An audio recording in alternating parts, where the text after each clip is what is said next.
आप अमित शाह क्या कहेंगे जो कह रहे थे कि कानून तो मानना ही होगा? देखिए, ये दादागिरी, ये गुंडागर्दी जो है कानून से बढ़कर नहीं है। कानून ने आज दिखा दिया जो उन्होंने कहा था कि चलेगा, करते रहेंगे। पार्लियामेंट से आवाज कह रहे थे कि ये हम करके दिखा देंगे, लेकिन सुप्रीम कोर्ट सुप्रीम होता है। सुप्रीम कोर्ट के फैसले का सम्मान है और हम सलूट करते हैं सुप्रीम कोर्ट को जो आज फैसला दिया। बहुत बहुत शुक्रिया आप सब लोगों का। सरकार को बहुत जबरदस्त झटका लगा है। सरकार को बहुत जबरदस्त झटका लगा है। भारत सरकार को बहुत बड़ा झटका लगा है। सरकार को बहुत बड़ा झटका लगा है और ये झटका जो है आपको इन्हें पचेगा नहीं। अब इनके बयान आना शुरू हो गए, इनके नेताओं के बयान आना शुरू हो गए। सुप्रीम कोर्ट को भी निष्पक्ष कहेंगे। ज्यादा से ज्यादा 2 नॉन मुस्लिम मेंबर्स होने चाहिए, सिर्फ उस पे रोक लगी है। मान लीजिए अगर कोई हिंदू मठ है, हिंदू कमेटी है, तो ऐसा तो नहीं है कि उसमें कोई गैर हिंदू जाकर के उसमें मेंबर बन सकती है। जुडिशरी पर भरोसा है, इससे जो है हमें उम्मीद है कि हमें जस्टिस मिलेगा। जितने भी सुप्रीम कोर्ट के सीनियर लॉयर्स थे उनका सबसे पहले शुक्रिया अदा करना चाहूंगा।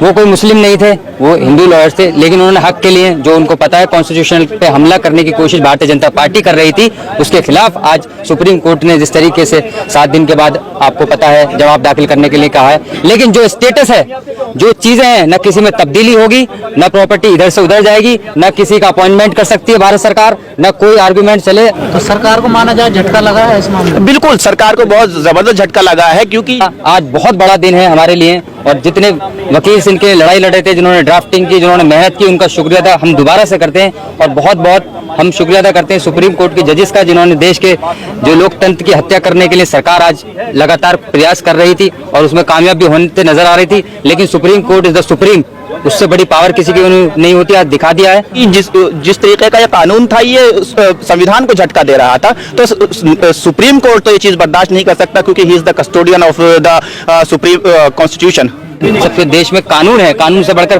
कोई सरकार भी नहीं है। सरकार ने चाहा था किस तरीके से देश के अंदर हिंदू मुसलमान करें और प्रॉपर्टीज के नाम पे, मस्जिदों के नाम पे, जिस तरीके से मदरसों के नाम पे, और आपने देखा होगा लगातार हिंदू मुसलमान 80-20 शमशान कब्रिस्तान, देश के लगातार जो भी मसले होते हैं उस पर सरकार अगेंस्ट खड़ा होती है। लेकिन आज सुप्रीम कोर्ट ने बता दिया कि उससे बड़ा कोई नहीं। लेकिन ये कह रही है सरकार, कह रही है कि उसमें जो है मठाधीश लोग बैठे हुए हैं, इसलिए हम अपने हाथ में ले रहे थे लोगों को न्याय दिलाने के लिए, मुसलमानों को न्याय दिलाने के लिए। तो इनको ये न्याय जब नजर नहीं आता, जब बेरोजगार युवा भटकता है रोडों पे, जब इनको नहीं नजर आता।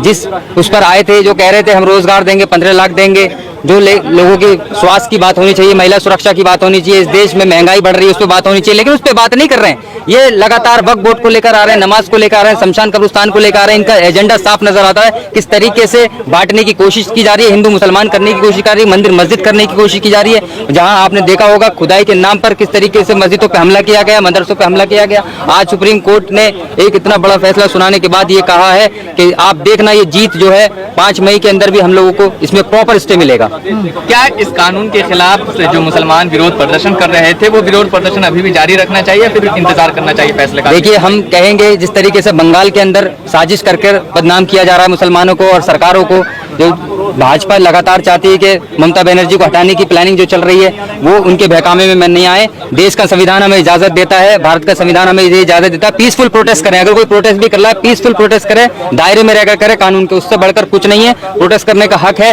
लेकिन हमें भारत के संविधान पर भरोसा रखना चाहिए। जिस तरीके से आज भारत के संविधान ने दिखा दिया, सुप्रीम कोर्ट सुप्रीम है और उसके फैसले का हमें स्वागत करना चाहिए और आगे भी जो हियरिंग होंगी उसमें भी हमें भरोसा रखना चाहिए। हम यही अपील करना चाहेंगे, शांति बना के रखें। बिल्कुल, भारत सरकार को बहुत बड़ा झटका लगा है और ये झटका जो है आपको इन्हें पचेगा नहीं। अब इनके बयान आना शुरू हो गए, इनके नेताओं के बयान आना शुरू हो गए। सुप्रीम कोर्ट को भी निष्पक्ष कहेंगे, लेकिन सुप्रीम कोर्ट ने दिखा दिया वो किसी के अंडर नहीं आने वाला। सुप्रीम कोर्ट सिर्फ और सिर्फ जो है भारत के संविधान के हिसाब से चलता है। जो वहाँ पर अमेंडमेंट्स हमारे सुप्रीम कोर्ट के सीनियर लॉयर्स, चाहे वो रहे हमारे कपिल सिब्बल साहब ने आर्गुमेंट स्टार्टिंग की थी, अभिषेक मनवी जी ने, सुप्रीम कोर्ट के बहुत सारे सीनियर लॉयर थे जिन्होंने अपने आर्गुमेंट्स में बताया कौन कौन से अमेंडमेंट्स में क्या क्या है। वक्फ बोर्ड की 123 प्रॉपर्टीज को लेकर जो मसले चल रहे थे उस पर भी हाई कोर्ट से भी मैटर चल रहा है। तो ये सरकार ये ना सोचे कि वक्फ बोर्ड हमने पार्लियामेंट से पास कर दे तो हम मनचाहे चीजों को करेंगे, नॉन मुस्लिम को इन्वॉल्व करेंगे, बिल्कुल चीज समझ जाएगी। आपको लगता है खन्ना साहब विचार होने से पहले फुल एंड फाइनल हिसाब कर देंगे इसका? मुझे ये नहीं कहूंगा, मैं ये कहूंगा कि वो सिर्फ और सिर्फ भारत के कोर्ट का सम्मान है। वो भारत के जो कानून है उसके तरीके से चल रहे हैं, वो कोई पक्ष बात नहीं कर रहे। अगर इस तरीके से उल्टा होता तो कोई कुछ कहता, लेकिन वो सिर्फ और सिर्फ चीजें देख रहे हैं। जो रूल ऑफ लॉ की हत्या करने की सरकार कोशिश कर रही है वो नहीं होने देंगे और मैं उनका शुक्रिया अदा करता हूँ कोर्ट का। और जिस तरीके से एविडेंस रखे गए थे, वहाँ बताया गया अमेंडमेंट डॉक्यूमेंट्स में क्या क्या प्रॉब्लम है उसके बिहाफ पर ही ये चीज कही गई है। और कोई भी सरकार का दखलंदाज जब तक नेक्स्ट हियरिंग नहीं होती है नहीं होगा, न कोई अपॉइंटमेंट होगा, न नए लोगों को लाया जाएगा, न पुराने को हटाया जाएगा। जो है एज इट इज ऐसे स्टे रहेगा। तो अमित शाह क्या कहेंगे जो कह रहे थे कि कानून तो मानना ही होगा? देखिए ये दादागिरी, ये गुंडागर्दी जो है कानून से बढ़कर नहीं है। कानून ने आज दिखा दिया जो उन्होंने कहा था कि चलेगा करते रहेंगे, पार्लियामेंट से आवाज कह रहे थे कि ये हम करके दिखा देंगे, लेकिन सुप्रीम कोर्ट सुप्रीम होता है। सुप्रीम कोर्ट के फैसले का सम्मान है और हम सलूट करते हैं सुप्रीम कोर्ट को जो आज फैसला दिया। बहुत बहुत शुक्रिया आप सब लोगों का। कानून को स्टे क्यों करने जा रहा है वो उसको 3 पॉइंट उसने कोर्ट ने बताए थे कि पहली चीज तो हमें वक्फ बाय यूजर्स जो हटाया गया उसमें दिक्कत है, दूसरी चीज जो आपने कलेक्टर्स को पावर दी है उससे दिक्कत है, तीसरी चीज जो आप जो मेंबर्स जो है नॉन मुस्लिम बनाएंगे उससे दिक्कत है हमें। तो हम इन पॉइंट्स के ऊपर यहाँ पे स्टे करने जा रहे हैं। तो वही चीज हमें एक दिन का टाइम लेकर के सॉलिसिटर जनरल ने एक दिन का टाइम लेके गवर्नमेंट से बात की होगी, मैनेज किया इस चीज को और आके कोर्ट में आज ये कहा कि जिस चीज को लेकर के कोर्ट स्टे करने जा रहा था वो चीजें हम हटाने को तैयार हैं। वो हम चीजों पे हमें अपना स्टेटमेंट देते हैं कि ये तीनों ही चीजें हम नहीं करेंगे, ना तो हम कोई मेंबर जो है अपॉइंट करेंगे, ना ही हमारे कलेक्टर हम जो है कोई किसी तरीके का सर्वे या एक्शन लेंगे, और ना ही जो है वो कोई भी वक्फ बाय यूजर की प्रॉपर्टी है उसको डिनोटिफाई किया जाएगा। तो वो रीजन अब खत्म हो गए हैं जिसकी वजह से कोर्ट स्टे कर रहा था। कोर्ट ने ये उनका सबमिशन सॉलिसिटर जनरल का जो है रिकॉर्ड किया और ये समझते हैं कि कोर्ट ने एक बहुत बड़ी विजडम का यहाँ पे मुजाहरा किया और एक इंसाफ न्यायपूर्ण जो है ये फैसला रहा। और अभी 1 हफ्ते का टाइम जो है सुप्रीम कोर्ट ने दिया है सॉलिसिटर जनरल को, स्टेट को, यूनियन ऑफ इंडिया को कि वो अपना एफिडेविट इसमें सबमिट करें। तो सुप्रीम कोर्ट ने पहले ही दिन जो है नोट कर लिया था कि इस कानून के अंदर गड़बड़ है और पहले ही दिन इस कानून को स्टे करने जा रहा था।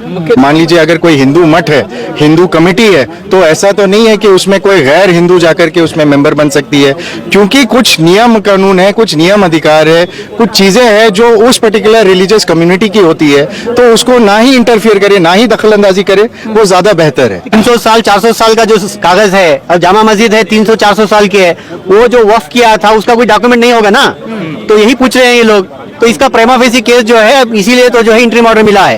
वक्फ में कभी जमीन हड़पा नहीं जाता है, वक्फ तो दी जाती है, जिस मकसद के लिए वो दी जाती है वो मकसद बनी रहनी चाहिए। आज सरकार आकर के कोई मस्जिद की जगह को हड़प नहीं सकता है, ये जबकि हड़पने का जो काम है ये उल्टा हो रही है। यहाँ पे जुडिशरी पर भरोसा है, इससे जो है हमें उम्मीद है कि हमें जस्टिस मिलेगा। आज जो कोर्ट ने आदेश लिखवाया उसमें क्लियर ये कहा गया कि भाई जो वक्फ बाय यूजर है उसमें उन संपत्तियों को डिनोटिफाई नहीं किया जाएगा कि जो गैजेटेड है या जो रजिस्टर्ड है।